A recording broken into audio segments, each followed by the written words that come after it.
이 창세기 1장과 2장을 보면 1장의 창조가 다 끝났음에도 불구하고 2장에 다시금 그 창조에 대한 기사가 나오고 있죠.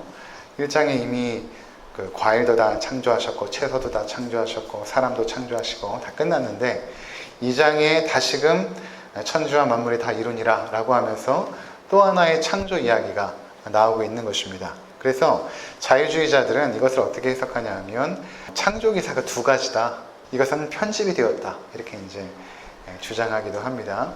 그런 것이 아니라 이미 1장에서 하나님의 창조 행위를 다 마치고 나서 2장에서는 그 1장에 마무리된 그 창조를 조금 더 세밀하게 하나님께서 말씀을 하시는 것입니다.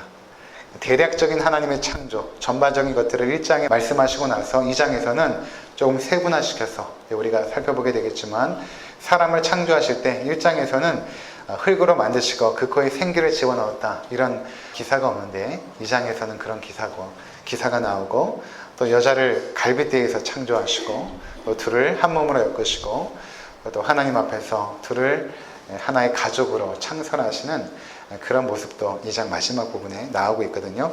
그러니까 우리가 2장을 이해할 때에 두 가지 창조 기사다 이렇게 이해하시면 안 되고 1장에 이미 하나님의 창조는 끝났고 2장에서는 그 하나님의 창조를 좀 더 세밀하게 좀 더 설명이 필요한 부분을 조금 세밀하게 설명하는 부분이다 이렇게 여러분들 이해하시면 될 것입니다. 1절부터 3절까지 보니까 천지와 만물이 다 이루어지니라 라고 말하고 있고 그 다음에 안식일에 대한 부분을 말씀하고 있죠. 우리가 주일에도 이 안식일에 대한 부분을 언급을 드렸는데 오늘 잠깐 언급을 드리도록 하겠습니다. 2절에 보니까 하나님이 그가 하시던 일을 일곱째 날에 마치시니 그가 하시던 모든 일을 그치고 일곱째 날에 안식하시니라. 하나님이 그 일곱째 날을 복되게 하사 거룩하게 하셨으니 이는 하나님이 그 창조하시며 만드시던 모든 일을 마치시고 그날에 안식하셨음이니라. 이렇게 말하고 있습니다. 6일 동안 최선을 다하여 성실하게 창조를 마치신 하나님께서 제7일에 안식을 하시므로 우리 가운데 하나님께서 너희가 인생을 살아갈 때에 일과 안식 이것을 주기적으로 병행하면서 살아가는 것이 하나님의 창조의 질서다라는 것을 말씀하고 있는 것입니다. 그러니까 우리가 이 땅에 살아갈 때에 일도 중요하지만 안식이 중요하죠. 어떻게 보면 안식이라는 것은 일의 최종적인 목적인 것입니다. 일 자체가 목적이 있는 것이 아니라 우리가 안식을 위하여 일을 하지 않습니까? 안식할 때 모든 것들이 완성이 되는 것이죠. 그래서 하나님께서 우리가 이 땅에 살아가는 그 삶의 주기도 7일로 맞춰 놓으셨고 뿐만 아니라 우리가 마지막에 죽음의 순간에 저 영원한 천국으로 들어갈 때 그것을 우리가 뭐라고 설명하냐면 안식의 땅에 들어간다 이렇게 말하지 않습니까? 그러니까 우리가 이 땅에서 성실하게 하나님의 일을 감당하고 마침내 들어갈 그 안식을 소망하면서 우리가 이 땅에서 일과 안식을 주기적으로 병행하면서 그렇게 살아가게 되는 것입니다. 하나님께서 이스라엘 백성들이 애굽에 있을 때에 그들을 가나안 땅으로 출애굽시킨 이유 중에 하나도 무엇인가 하면 그들에게 안식의 땅을 허락하시는 거였습니다. 그들이 애굽에 있을 때는 노예 생활이었죠. 쉼이 없습니다. 늘 고된 일만 반복하였지만 하나님께서 그들을 출애굽시킨 그 가장 중요한 이유는 바로 안식의 땅에서 그들이 안식할 수 있도록 일도 하지만 중요한 것은 안식하는 삶을 살 수 있도록 하나님께서 그렇게 인도하신 것입니다. 그래서 우리가 이 성경적인 일과 안식에 대한 개념을 가질 필요가 있습니다. 일과 안식. 우리가 보통 일이다 이렇게 했을 때는 어떤 생각이 드냐 하면 굉장히 고된 것, 마지못해 하는 것, 생계를 위해서 어쩔 수 없이 해야 되는 것 이렇게 생각이 되어집니다. 그런 생각은 사실은 창세기 3장 이후에 죄악의 결과인 것입니다. 원래 일이라는 것은 하나님께서 우리 가운데 축복으로 주신 것입니다. 오늘 그 뒷부분에 보면 이런 부분이 있습니다. 2장 19절을 한번 보시면 여호와 하나님이 흙으로 각종 들짐승과 공중의 각종 새를 지으시고 아담이 무엇이라고 부르나 보시려고 그것들을 그에게로 이끌어 가시니 아담이 각 생물을 부르는 것이 곧 그 이름이 되었더라. 자, 아담에게 주어진 일은 처음에 무엇이었냐면 하나님의 피조물을 이름을 짓는 일을 했던 것입니다. 이름을 짓는 일. 그리고 또 하나의 일은 무엇이었냐면 2장 5절에 보시면 여호와 하나님이 땅에 비를 내리지 아니하셨고 땅을 갈 사람도 없었으므로 들에는 초목이 아직 없었고 밭에는 채소가 나지 아니하였으며 아직 땅을 갈 사람이 없었으므로 초목도 또 채소도 나지 않았다. 그러니까 하나님께서 인간을 창조하시고 나서 그것들을 땅에서부터 내게 하신 것입니다. 무슨 말인가 하면 하나님께서 그것을 일구고 기경하는 그런 일을 아담에게 맡기신 것입니다. 그러니까 하나님께서 인간을 창조하신 여러 가지 목적 중에 하나는 그들에게 일을 부여하시는 것이었는데 그 일은 하나님의 피조물을 다스리고 보존하는 역할을 하는 것입니다. 이름을 붙였다라는 것은 어떤 의미가 있냐면 그 사물의 본질과 운행의 원리, 그 질서를 파악하여 그것에 가장 적합한 이름을 부여하면 어떻게 되냐면 그것을 사용할 권한과 주권이 이름을 붙인 자에게 있게 되는 것입니다. 우리가 자녀들의 이름을 이렇게 붙여주지 않습니까? 거기는 어떤 의미가 있냐면 부모가 자녀를 책임지고 또한 자녀가 장성할 때까지 그들의 어떠한 법적인 권한들, 이것들을 행사할 수 있는 그것이 주어지는 것이죠. 제가 우리 두 아이를 입양했을 때 이름을 져줄 수가 없습니다. 이름을 부르긴 하지만 그것이 법적으로 효력이 없습니다. 언제 정말로 저희가 희수나 이성 이름을 져주고 나서 법적인 권한이 생기냐면 한 6개월 정도 지났을 때에 법원에서 판결이 되어집니다. 법원에서 당신은 이 아이들의 법적인 부모입니다. 라는 그 판결을 내려줍니다. 그 판결이 내려주면 판결문을 가지고 그 법적인 그 권한을 가지고 가정법원에 갑니다. 가정법원에 가면 이미 두 아이의 이름이 태어날 때 지었던 그 이름으로 되어 있거든요. 그거를 이제 제가 법적 권한이 있으니까 드디어는 이름을 지어줄 수가 있습니다. 그래서 의성으로, 희수로 이렇게 지어주면 한 3주 정도 되면 이름이 이제 바뀌었다라고 이제 통보가 오거든요. 그러니까 무슨 의미가 있냐면 이름을 부여하고 이름을 줬다라는 것은 그것에 대한 권한과 통제권, 책임, 그것이 부여되는 것을 의미하는 것입니다. 그러니까 아담이 하나님이 창조하신 모든 피조물의 이름을 지었다는 것은 그 사물의 원리와 그 질서와 그 운행에 대한 모든 것들을 파악하여서 그가 가지고 있는 그 지혜와 그 직관력으로 파악하여서 그것에 이름을 부여할 때에 하나님께서 아담을 통하여 그 피조물을 다스리게 하시는 권한과 통치권, 그것이 그에게 부여되었음을 의미하는 것입니다. 또 하나는 그 하나님이 창조하신 그 밭에 있는 채소들, 먹거리들 이런 것들을 경작하면서 그들이 생계를 유지했을 뿐만 아니라 그것이 그들에게는 큰 기쁨이며 즐거움이 되었던 것입니다. 죄가 들어오기 전에는 우리 가운데 일이라는 것은 즐거움이며 기쁨이었던 것입니다. 마치 과학자들이 어떤 연구를 하다가 뭔가 위대한 발견을 할 때 정말 놀라고 그 하나님의 질서에 대해서 경탄하는 것처럼 아담이 했던 일은 마치 그런 것입니다. 하나님이 창조하신 그 놀라운 창조의 행위들, 그 원리들을 파악하면서 경탄하고 하나님을 찬양하고 또 그것들을 키우고 보존하고 경작하면서 하나님의 운행 질서를 하나님의 뜻 가운데서 이루어갔던 그 일을 바로 아담이 했던 것입니다. 이것이 그에게는 기쁨이며 즐거움이 됐던 것입니다. 그러니까 일의 목적이 처음에 어디 있었냐면 하나님의 그 영광을 발견하고 그것을 찬송하는 그것이 바로 처음에 우리에게 주어졌던 일이었습니다. 죄를 짓고 나서는 이것이 우리 가운데 그 생계수단으로 완전히 전락되면서 일이 우리에게는 고되고 고통이 되어집니다. 3장 17절 18절 한번 볼까요? 아담에게 이르시되 내가 네 아내의 말을 듣고 내가 내게 먹지 말라 한 나무의 열매를 먹었은즉 땅은 너로 말미암아 저주를 받고 너는 내 평생에 수고하여야 그 소산을 먹으리라. 땅이 내게 가시덤불과 엉겅퀴를 낼 것이라. 내가 먹을 것은 밭의 채소인즉 내가 흙으로 돌아갈 때까지 얼굴에 땀을 흘려야 먹을 것을 먹으리니 내가 그것을 취함을 입었음이라. 너는 흙이니 흙으로 돌아갈 것이니라 하시니라. 아멘. 창세기 3장에 죄가 임한 이후에 인간은 그 노동을 해야 되는, 근데 이 노동이 처음에는 즐거움이었고 하나님의 영광을 찬미하는 노동이었는데 그 다음부터는 어떤 노동이 되었냐면 일을 하지 않으면 생존할 수 없는, 그러니까 이마에 땀을 흘리고 고통을 당하면서 일을 하고 땅을 기경해야만 먹고 살 수밖에 없는 그러한 처지로 전락이 되어진 것입니다. 그러니까 인간이 가장 힘들 때가 언제냐면 먹고 살기 위해서 어떤 일을 할 때 가장 고통스럽습니다. 하기 싫은 일을 생존을 위해서 하게 될 수밖에 없을 때 그 일은 더 이상 우리 가운데 즐거움이 되지 않는 것이죠. 그런 것입니다. 그래서 우리가 아이들에게 이제 공부하라고 이야기할 때 그 공부의 동기를 부여하지 않습니까? 네가 왜 공부해야 되는지. 보통 부모님들이 그렇게 이야기를 자주 하시죠. 공부를 잘해야, 열심히 해야 좋은 대학 간다.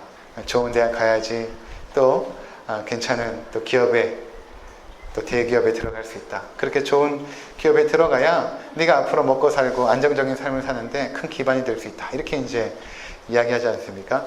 그렇게 이야기하면 아이들이 공부하는 그 동기가 어떻게 되냐 하면 그 앞에 놓여있는, 저 앞에 놓여있는 목적을 위해서 공부가 수단이 되어지죠. 수단이 되어집니다. 그게 막연한 그 목적인데 내가 공부해서 좋은 대학 갈지 아니면 뭐 좋은 기업에 들어갈지 막연하지 않습니까? 보장된 건 아니지만 하여튼 아이들에게 말합니다. 네가 공부 열심히 해야 저 앞에 있는 목적에 도달할 수 있다 라고 생각하면 사람이 그 목적을 달성하기 위해서 내가 하는 그 공부의 수단이라는 것이 굉장히 고달픕니다. 공부가 고달파요. 하기가 싫죠.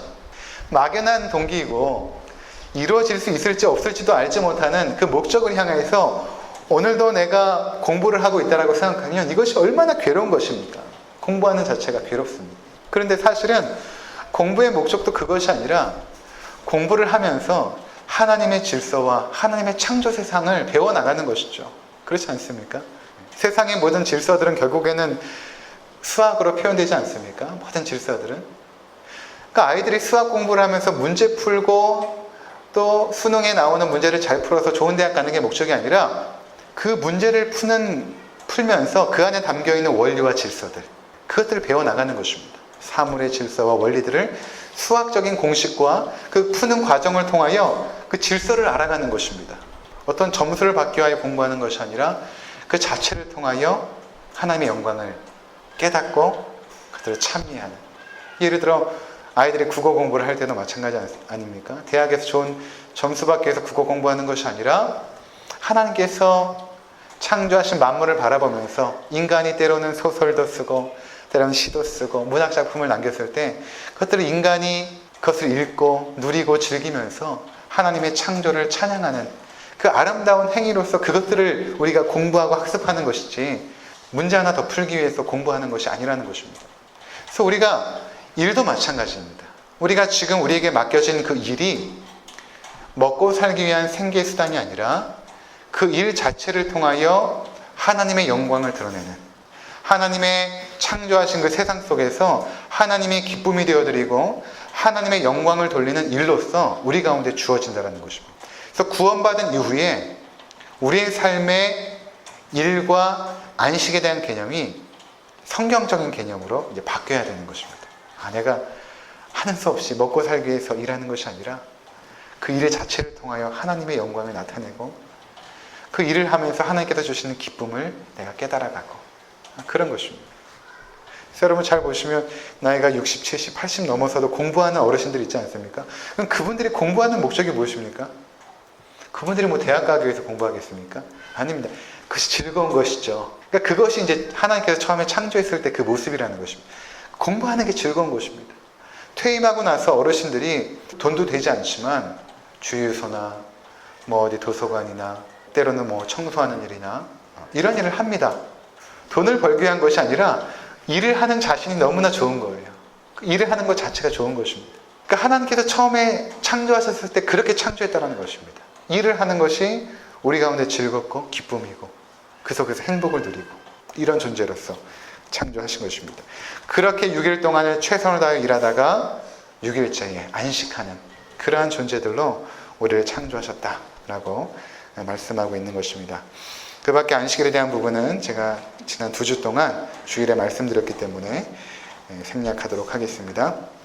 그리고 나서 이제 4절부터 쭉 보면 이제 사람을 창조하신 일에 대해서 말씀하고 있는데 그동안의 그 모든 창조는 하나님께서 말씀으로 창조하십니다.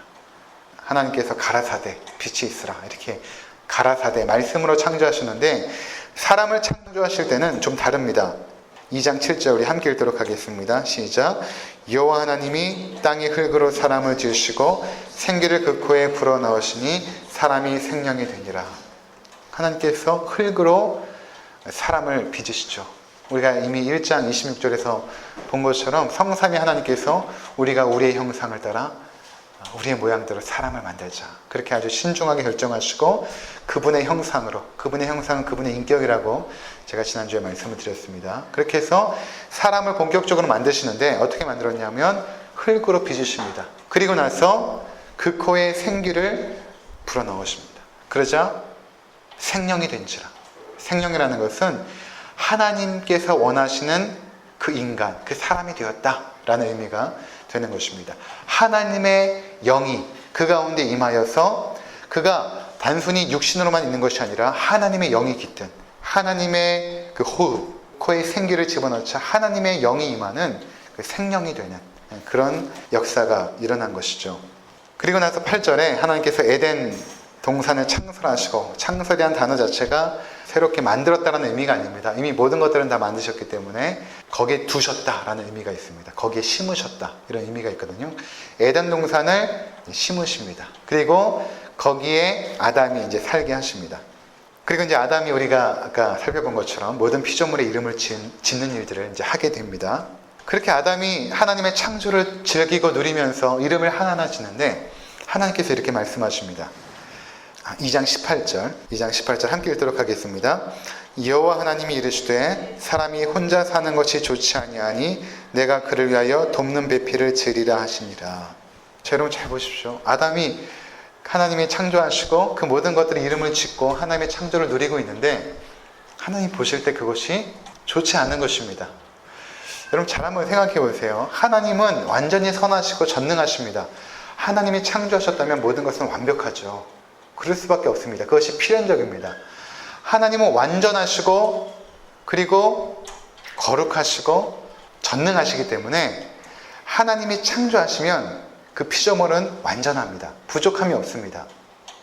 그런데 오늘 성경은 뭐라고 말하냐면 아담이 독초하는 것이 좋지 아니하니라 이렇게 말하고 있습니다.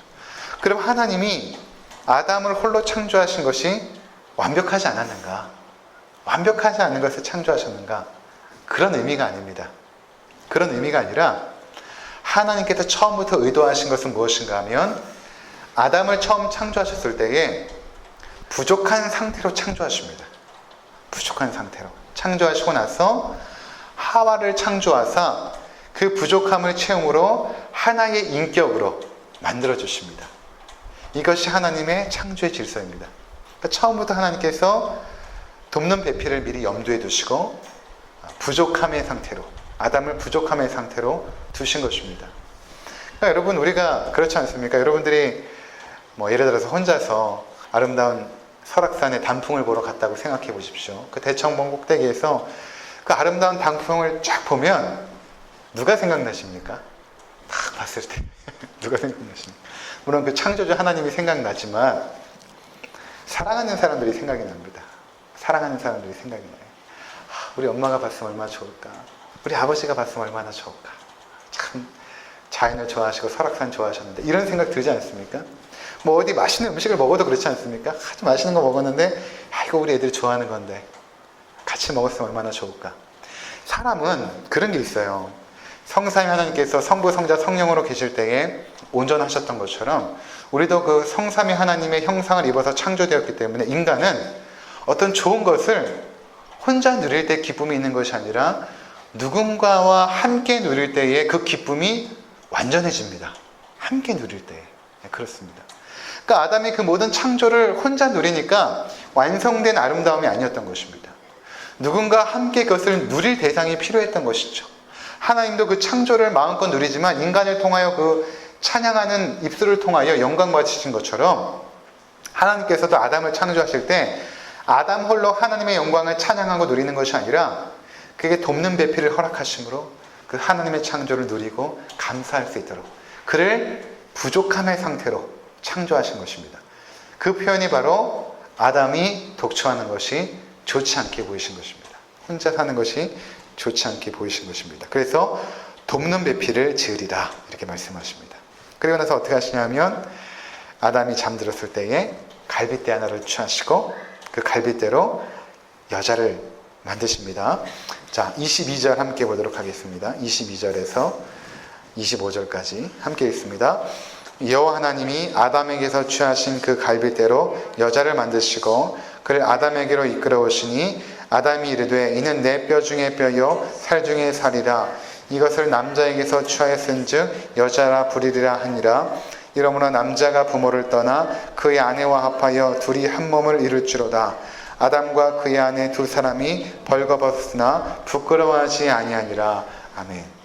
자, 갈비뼈 하나에서 창조하셨다는 것은 아주 중요한 의미가 있습니다. 팔이나 아니면 다리나 발이나 이런 데서 창조하신 것이 아니라 갈비뼈.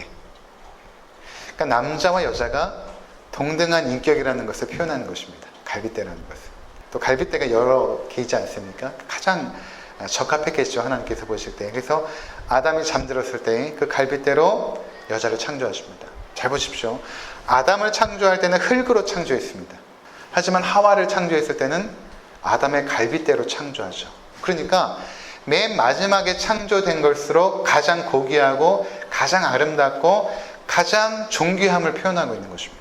그래서 여성을 하나님께서는 아주 존귀한 존재로, 아담과 동등한 인격의 아주 존귀한 존재로, 가장 아름다운 존재로 창조했음을 보여주고 있는 것입니다. 흙으로 창조하지 않고 아담의 갈비뼈에서 하와를 창조하십니다.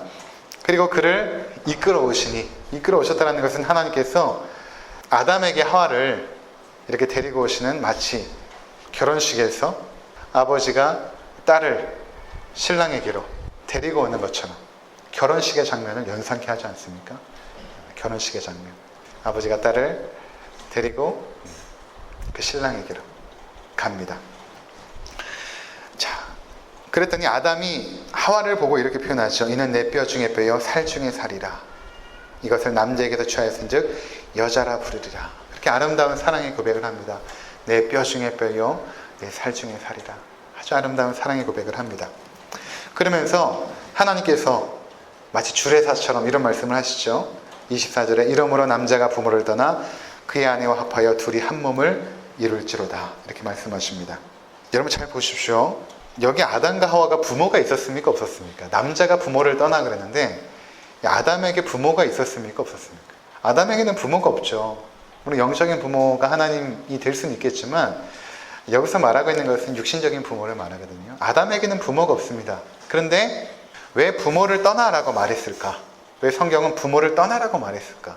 이것은 단순히 아담과 하와에게만 말씀하신 것이 아니라 대대로 아담과 하와를 통하여 인류를 구성할 우리들을 염두에 두시고 말씀하시는 것입니다. 우리들을 염두에 두고 아담과 하와를 통하여서 번성한 그 인류들에게 결혼이라는 것은 남자와 여자가 합하여 결혼할 때 가장 중요한 대원칙 중에 하나는 무엇인가 하면 육신적인 부모를 떠나야 된다라는 것을 말씀하고 있는 것입니다. 결혼이라는 것은 부모를 떠남으로부터 시작이 되어지죠. 육신적인 부모를 떠나서 한 남성과 한 여성이 인격적인 결합과 하나됨을 통하여 한 가정을 이루는 것입니다. 그 첫 번째 대원칙은 무엇인가 하면 부모를 떠나는 것이죠. 여기 우리가 다 결혼하신 분들이지만 부모를 떠나서 결혼하지 않았습니까? 또 이제 앞으로 우리 자녀들을 또 시집장가 보내야 됩니다. 또 이미 보내신 분들도 계시겠지만 그 자녀들이 결혼을 하여 출가할 때에 부모를 떠나는 것입니다. 이 부모를 떠난다는 것은 단순히 부모가 살고 있는 집을 떠난다는 의미가 아니라 정서적으로도 독립하는 것이고 경제적으로도 독립하는 것이고 모든 면에 있어서 완전한 독립을 선언하는 것입니다. 이 독립선언이 제대로 되지 않으면 행복한 가정을 이룰 수가 없습니다. 만일 부모가 자녀들이 결혼했는데 그 자녀들의 그 결혼 생활에 지나치게 간섭하고 또 부모가 개입할 공간들을 여전히 남겨두고 계속해서 자녀들의 일에 간섭을 하게 되면 자녀들이 행복하게 살지 못하죠. 뿐만 아니라 자녀들도 마찬가지입니다. 어렵고 힘든 일이 있으면 쉽게 부모를 의지하거나 의존하거나 이렇게 돼버리면 부모와 자녀 간에 상호 의존된 그 관계가 그 결혼 생활을 행복하게 만들 수가 없습니다. 그러니까 반드시 결혼이라는 것은 부모를 떠나야 되는 것이죠. 그러니까 자녀들이 때로 힘들고 어려울 때 부모님에게 전화하겠죠. 엄마, 이렇게 어려운 일이 있는데 어떻게 하면 좋아? 근데 부모들이 이렇게 말해야 됩니다. 네가 이제 부모를 떠났으니 이 일에 대해서 네가 하나님 앞에 간절히 기도하고 네가 결정해라. 네가 선택하고 네가 결정하고 네가 책임져라. 이렇게 건면할 수 있어야 되는 것입니다. 그렇지 않고 부모가 너무 쉽게 도와주기 시작하면 뭐 대부분 경제적인 문제 아니겠습니까? 너무 쉽게 도와주면 자녀들은 부모를 계속해서 의존할 수밖에 없는 관계들로 나가게 됩니다. 사람은 연약하거든요. 계속 의존하게 되어 있습니다. 때론 단호하게 네가 결혼했다면 부모를 떠났으니 네가 하나님 앞에 기도하고 결정하고 네가 책임져라. 이렇게 말할 수 있어야겠죠. 자녀들도 마찬가지입니다. 때론 부모님들이 전화해서 너 뭐 힘든 거 없니? 부모가 좀 도와줄 거 없니? 이렇게 물어보면 비록 힘들어도 어려운 일이 있어도 어머니 괜찮아요. 아버지 괜찮아요. 잘 살고 있어요. 그냥 뒤에서 묵묵하게 기도만 해주세요. 이렇게 말할 수 있어야 자녀들이 말할 수 있어야 부모를 떠난 것입니다. 아무리 힘들고 어려워도 제가 경험해 보니까 부부가 한 마음과 한 뜻만 가지고 있으면 어떠한 어려움도 돌파합니다. 부부가 한 마음과 한 뜻이 되어 있으면 돌파할 수 있거든요. 부모를 의존하지 않아도 돌파할 수 있습니다. 그러니까 결혼이라는 것은 하나님께서 우리 가운데 말씀해 주시기를 부모를 떠나는 것이다. 아담에 비록 부모가 없었지만 우리에게 말씀하시는 것, 부모를 떠나는 것이다 라고 말하고 있죠. 두 번째 결혼의 대원칙은 무엇인가 하면 여기 보니까 아내와 합하여 둘이 한 몸을 이룰지로다 이렇게 말합니다. 둘이 연합이 되어져야 된다는 것입니다. 첫 번째 원리는 떠남의 원리라면 두 번째는 연합의 원리입니다. 둘이 하나로 연합이 되어져야 되는데 이 연합은 어떤 연합이냐 하면 육신적으로 하나가 될 뿐만 아니라 방금 말한 것처럼 한 마음과 한 뜻을 가져야 됩니다. 우리가 자녀를 양육할 때도 마찬가지 아닙니까? 부모가 한 마음과 한 뜻이 되지 않으면 자녀들은 정신적인 혼란을 겪게 됩니다. 정서적으로 불안해져요. 엄마는 이렇게 말하고 아빠는 저렇게 말하고 엄마는 허용이 되고 아빠는 허용이 안 되고 한 마음과 한 뜻이 되지 않으면 자녀들이 혼란스럽죠. 정서적으로 흔들립니다. 그러니까 모든 부분에 있어서 한 마음과 한 뜻을 가져야 된다는 것입니다. 그럴 때 하나님께서 우리 가운데 주신 질서가 무엇입니까? 에베소서 5장에 말하기를 남편이 가정의 머리 역할을 하는 것이죠. 그러면 여성이 남편이 지시하는 모든 것에 대해서 다 순종할 것인가? 그렇지 않습니다. 그 의미가 아니라 질서를 말하는 것입니다. 교회 나가지 마라, 물건을 훔쳐와라 이런 것에 무조건 복종하는 것이 성경적인 진리가 아니라 그 모든 뜻들이 하나님의 질서 속에서 이루어진다는 것을 말하고 남편은 하나님의 그 질서를 가정 가운데 이루는 제사장의 역할을 하고 아내는 남편의 제사장의 역할에 순종하는 것을 의미하는 것이지 남편이 뭐 아무렇게나 행동하는데 무조건 순종하라는 의미는 아닌 것입니다. 성경에서 말하는 그 질서는 남편이 가정의 제사장의 역할을 바르게 감당하고 그의 머리 역할을 하는 것이고 그때 아내는 그 역할에 순종하고 그 모든 뜻들을 함께 이루어가는 존재로서 하나님의 질서들을 가정 가운데 이루는 그런 모습을 말하는 것입니다. 이러한 모습들이 바로 한 몸을 이루는 것입니다. 연합되어지는 것. 서로가 각자 살아오는 환경도 다르고 배경도 다르고 성격도 다르고 다 다르지만 그것이 하나로 연합되어져서 하나님의 나라를 이루어가는 것입니다. 그 다름이 서로 갈등의 원인이 되는 것이 아니라 우리 하나님의 뜻을 분별할 수 있는 아주 좋은 달란트로서 작용이 되는 것입니다.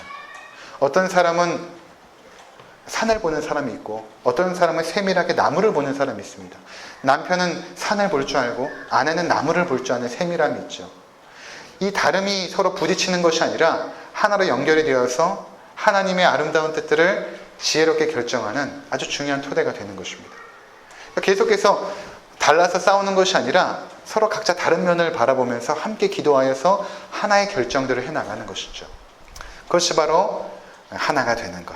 서로가 부부 관계를 통하여 하나가 되기도 하지만 한 마음을 가지고 한 뜻을 세우고 그 한 뜻은 바로 주님께서 우리 가운데 명하신 그 뜻들을 우리 가운데 이루어드리는 그러한 공동체로서 가정을 하나님께서 허락해 주셨다는 것입니다. 세 번째 중요한 가정의 원칙은 무엇인가 하면 25절인데 두 사람이 벌거벗었으나 부끄러워 아니하니라 이렇게 말하고 있습니다. 이 성경에서 벌거벗었는데 부끄러워하지 않았다는 것은 아주 중요한 의미가 있습니다. 왜냐하면 3장에서는 죄를 짓고 나서 그들이 부끄러움을 느끼고 옷을 입거든요. 그러면 벌거벗었는데 부끄러워하지 않다라는 것과 죄를 범한 이후에 부끄러움을 깨닫고 옷을 입었다는 것은 어떤 의미가 있는가? 여기에는 좀 중요한 상징적인 의미가 있는데 그것은 무엇인가 하면 죄가 없는 순결의 상태에서는 서로가 완전히 오픈해도 꺼리낄 것이 없었다는 것입니다. 죄가 없는 상태였으니까 서로의 마음을 그대로 나누고 서로가 그대로 소통하고 온전한 사랑의 관계를 말하는 것입니다. 근데 죄를 범하고 나니까 어떤 현상이 생겼냐면 숨기고 싶은 것이 많아진 것입니다. 죄를 범한 이후에는. 단순히 옷을 입어서 자신의 몸을 가리는 것이 아니라 실제로는 그들이 가리고 싶었던 것은 무엇인가 하면 마음 안에 있는 그 죄성입니다. 그 죄악들. 죄를 짓고 나면 자꾸 감추고 싶거든요. 사람이 어둠 속으로 들어가고 싶고 그것을 가리고 싶거든요. 그 본능이 옷을 지어서 입는 형태로 나타나게 되어진 것이죠. 근데 처음 창조했을 때는 죄가 없었기 때문에 서로가 완전히 오픈해도 되는 것입니다. 근데 지금 여러분 우리가 생각해 보십시오. 남편과 아내가 이렇게 마주 앉아가지고 서로가 하루 동안에 생각했던 모든 것들, 하루 동안에 내가 말했던 모든 것들을 완전히 오픈하여 말할 수 있겠습니까? 남편이 아내에게 여보 당신 하면서 오늘 아침부터 있었던 모든 일들, 그리고 내가 머릿속에 생각했던 것들, 내가 말했던 것들, 그 모든 것들을 아내에게 조금조금 완전히 오픈하여 설명할 수 있겠습니까? 그럴 수 없습니다. 아내도 마찬가지죠. 그러니까 인간은 결국에는 죄를 짓고 난 이후에는 서로의 마음을 가리게 되는 소외 현상이 생기게 된 것입니다. 가장 가깝고 하나가 되어야 될 부부조차도 서로가 각자의 그 마음의 깊은 곳을 오픈하지 못하는 그런 인간 소외 현상이 죄로 말미암아 발생하게 된 것입니다. 그런데 처음 창조했을 때는 그렇지 않았습니다. 서로가 함께 바라보는 것만으로도 기쁨이었고 행복이었고 즐거움이었습니다. 아무리 내 자신을 오픈하여도 서로가 그것들을 다 들어주고 공감해주고 말 한마디 한마디에 위로를 얻고 손길 하나에 그 사랑을 온전히 느낄 수 있는 연합의 관계로 창조가 되었다라는 것입니다. 이것이 바로 죄가 없었을 때의 아름다운 가정의 그 모습이었다라는 것입니다. 그러니까 우리가 결혼한 이후에 또 우리 자녀들도 마찬가지로 앞으로 만들어가야 될 가정의 모습이 무엇인가? 그것은 바로 하나님께서 처음 창조했을 때의 그 가정의 모습입니다. 부모를 떠나고 아내와 남편이 하나가 되어지고 그리고 서로가 서로를 오픈하여도 괜찮을 만큼 자신이 있어야 되는 것입니다. 아내에게 대하여 남편에게 대하여 꺼리낌이 없어야 되는 것입니다. 그것이 가장 중요한 성경적인 가정의 질서가 되는 것이죠. 자녀들을 시집도 보내고 장가도 보내고 해야 될 때가 되지 않았습니까? 아버지들은 딸을 데리고 식장에 들어갈 때 그때가 마지막인 것입니다. 그때의 마지막 책임을 다하는 것입니다. 마지막 책임을 다하고 새로운 반려자에게, 내 딸의 남편에게, 내 딸의 신랑에게 그 책임을 넘겨주는 그것이 바로 아버지가 딸을 데리고 들어오는 그 과정 아니겠습니까? 그리고 어머니가 마지막으로 딸에게 해주는 그 선물이 결혼 예식인 것입니다. 물론 힘들 때 정말 능력이 있으면 도와줄 수 있겠으나 가급적이면 그 둘이 홀로 설 수 있도록 그 각박한 세상이지만 두 사람이 의지하고 서로 기도하고 하나님 앞에서 가정을 아름답게 읽어갈 수 있도록 서로 기도해주는 역할. 그리고 어머니는 마지막으로 그 아름다운 결혼잔치를 베풀어 그 딸에게 선물하는 그 마지막 그 결혼식. 어머니가 마지막으로 해주는 그 선물 아니겠습니까? 그래서 우리가 이러한 하나님께서 남자와 여자를 창조하시고 하나로 만드시고 가정을 창설하신 그 아름다운 성경적인 원리를 우리 가정에서부터 실현하게 될 때 하나님의 나라가 이 땅 가운데 온전히 이루어지는 것입니다. 그리고 이 결혼의 관계는 나중에 에베소서로 가면 그리스도와 교회의 관계를 통하여 설명하고 있죠. 그리스도와 교회의 관계를 통하여 교회가 그리스도에게 복종하듯 아내들이여 남편에게 복종하십시오. 그리스도가 교회를 위하여 자기 몸을 주신 것처럼 남편들이여 아내를 위하여 자기 몸을 죽이기까지 헌신하십시오. 이렇게 말씀하고 있습니다. 그러니까 이 부부관계를 통하여 결국에는 우리가 깨닫게 되는 것이 무엇인가 하면 그리스도의 사랑인 것입니다. 그 훈련의 장이에요. 그리스도께서 우리를 얼만큼 사랑하시고 우리를 얼만큼 거룩하게 만드시는가의 훈련의 장이 무엇인가 하면 바로 가정인 것입니다. 그래서 가정생활을 잘 하게 되면 사람이 성숙해요. 성장합니다. 아무리 나이가 들어도 결혼하지 않고 지낸 분들과 결혼하여 아이를 키운 사람하고는 많이 틀립니다. 결혼하여서 부부의 갈등도 넘어가 보고 아이를 키우면서 때론 힘든 과정들도 겪고 난 사람들이 결국 성장하거든요. 하나님께서 그 훈련의 과정을 통해 우리를 거룩하게 만드시는 그리스도의 장성한 분량으로 이끄시는 그 과정인 것입니다. 그래서 우리가 아무쪼록 하나님이 주신 우리의 가정을 가장 소중히 생각하시고 그 속에서 하나님의 놀라운 은혜들을 누리는 우리 모든 성도님들 되시기를 주의 이름으로 축원을 드립니다. 기도하겠습니다.